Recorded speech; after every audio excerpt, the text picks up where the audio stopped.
First இந்த குழந்தைய ஒரு இடத்துல ஃபிட் பண்ணிட்டு அப்புறம் நம்ம யோசிக்கலாம் அதை பத்தி. ஆனா நீ ரொம்ப வீக்கா இருக்க இந்த டைத்துல, உனக்கு டெலிவரி ஆகி 10 days தான் ஆகுது, அதனால நீ ரொம்ப கேர்ஃபுல்லா இருக்கணும்னு சொல்லிட்டு அந்த குழந்தைய நல்லா டவல் போட்டு ராப் பண்ணி கையில எடுத்துக்கிறாங்க.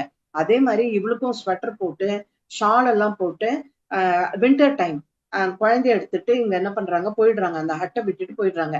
போயிட்டு எங்கேயோ கொஞ்சம் தூரம் தாண்டி தாண்டி போயிட்டு ஒரு ஃபார்ம் இருக்கு, பியூட்டிஃபுல் ஃபார்ம் ஹவுஸ் ஒண்ணு இருக்கு. அந்த ஹவுஸ் கிட்ட போய் நிக்கிறா கிளாரா. குதிரையில இருந்து இவளை இறக்குறான், இறக்கிட்டு குழந்தைய கையில வாங்குறான். வாங்கிட்டு அந்த குழந்தைய கொடுன்னு சொல்லிட்டு அந்த ஃபார்ம் கேட்டை திறக்கிறான். திறந்துட்டு அது உள்ள போனா அந்த டோர் கிட்ட ஒரு பேஸ்கெட் இருக்கு. அந்த பேஸ்கெட்ல என்ன பண்றா, குழந்தைய போட்டுடுறா. போட்டுட்டு நல்லா ஸ்ட்ராங்கா அந்த டோர் பெல்ல பிரஸ் பண்ணிட்டு வெளியில வந்துடுறா. இவங்க 2 பேரும் காம்பவுண்ட் வால்க்கு பேக்ல இருந்து ஒழிஞ்சு பாக்குறாங்க என்ன நடக்குதுன்ட்டு. அப்போ ஒரு லேடி வந்து கதவை திறந்துட்டு வரா. திறந்துட்டு வந்த உடனே இந்த குழந்தை அழறது, இந்த குழந்தைய பாக்குறா. ஐயோ யார் இவங்க, குழந்தைய இப்படி விட்டுட்டாங்களே, இது எப்படி வந்திருக்கு குழந்தை அப்படின்னு ரொம்ப ஆச்சரியப்பட்டு அந்த குழந்தைய லிஃப்ட் பண்றா.